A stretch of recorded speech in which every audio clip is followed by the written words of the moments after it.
A piece of chalk. I remember one splendid morning, all blue and silver, in the summer holidays when I reluctantly tore myself away from the task of doing nothing in particular, and put on a hat of some sort, and picked up a walking stick, and put 6 very brightly colored chalks in my pocket. I then went into the kitchen, which along with the rest of the house belonged to a very square and sensible old woman in a Sussex village, and asked the owner and occupant of the kitchen if she had any brown paper. She had a great deal. In fact, she had too much, and she mistook the purpose and the rationale of the existence of brown paper. She seemed to have an idea that if a person wanted brown paper, he must be willing to tie up parcels, which is the last thing I wanted to do. Indeed, it is a thing which I have found to be beyond my mental capacity. Hence, she dwelt very much on the varying qualities of toughness and endurance in the material. I explained to her that I only wanted to draw pictures on it, and I did not want them to endure in the least, and that, from my point of view, therefore, it was a question not of toughness and consistency, but of responsive surface, a thing comparatively irrelevant in a parcel. When she understood that I wanted to draw, she offered to overwhelm me with notepaper. I then tried to explain the rather delicate logical shade that I not only liked brown paper, but liked the quality of brownness in paper.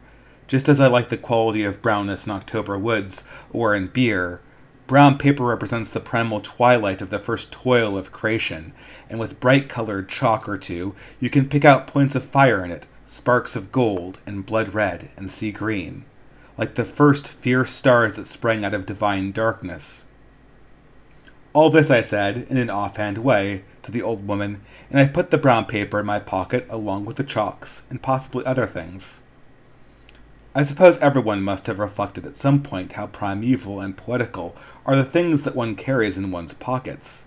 The pocket-knife, for instance, the type of all human tools, is the infant of the sword. Once I planned to write a book of poems entirely about things in my pockets, but I found it would be too long, and the age of great epics is past. With my stick and my knife, my chalks and my brown paper, I went out on the great downs. I crossed one swell of living turf after another, looking for a place to sit and draw. Do not for heaven's sake imagine I was going to sketch from nature. I was going to draw devils and seraphim, and blind old gods that men worship before the dawn of right, and saints in robes of angry crimson, and seas of strange green, and the sacred and monstrous symbols that look so well in bright colors on brown paper. They are much better worth drawing than nature. Also, they are much easier to draw. When a cow came slouching by in the field next to me, a mere artist might have drawn it. But I always get wrong the hind legs of quadrupeds. So I drew the soul of a cow, which I saw there plainly walking before me in the sunlight, and the soul was all purple and silver, and had 7 horns, and the mystery that belongs to all beasts. But though I could not with a crayon get the best of the landscape, it does not follow that the landscape was not getting the best of me. And this, I think, is the mistake that people make about the old poets who lived before Wordsworth, and were supposed to not care very much about nature, because they did not describe it much. They preferred writing about great men to great hills, but they sat on great hills to write. They gave out much less about nature, but drank in perhaps more. They painted the white robes of their holy virgins with the blinding snow, at which they stared at all day. The greenness of 1,000 green leaves clustered into the live green figure of Robin Hood. The blueness of a score of forgotten skies became the robes of the Virgin. The inspiration went in like sunbeams, and came out like Apollo. But as I sat scrawling these silly figures on the brown paper, it began to dawn on me, to my great disgust, that I had left one chalk, and that a most exquisite and essential chalk, behind. I searched all my pockets, but could not find any white chalk. Now those who are acquainted with all the philosophy, nay religion, which is typified in the art of drawing on brown paper, know that white is positive and essential. I cannot avoid remarking here upon the moral significance. One of the wise and awful truths which this brown art reveals is this, that white is a color, not the mere absence of color. It is a shining and affirmative thing, as fierce as red, as definitive as black. When, so to speak, your pencil grows red hot, it draws roses. When it grows white hot, it draws stars. And one of the 2 or 3 defiant verities of the best religious morality, of real Christianity, for example, is exactly the same thing. The chief assertion of religious morality is that white is a color.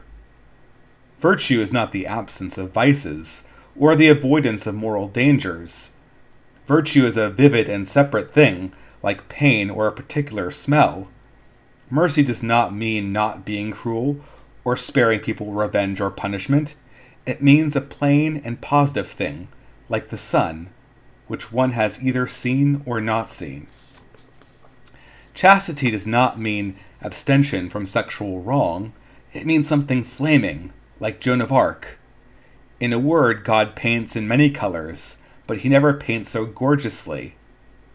I had almost said so gaudily as when he paints in white. In a sense of our age has realized this fact and expressed it in our sullen costume. For if it were really true that white was a blank and colorless thing, negative and non-committal, then white would be used instead of black and gray for the funeral dress of this pessimistic period, which is not the case. Meanwhile, I could not find my chalk. I sat on a hill in a sort of despair.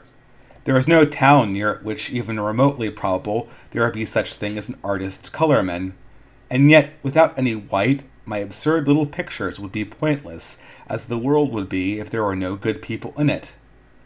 I stared stupidly around, racking my brain for expedients. Then I suddenly stood up and roared with laughter, again and again, so that the cows stared at me and called me a committee. Imagine a man in the Sahara regretting that he had no sand for his hourglass. Imagine a gentleman in mid-ocean wishing that he had brought some salt water with him for his chemical experiments. I was sitting on an immense warehouse of white chalk. The landscape was made entirely of white chalk.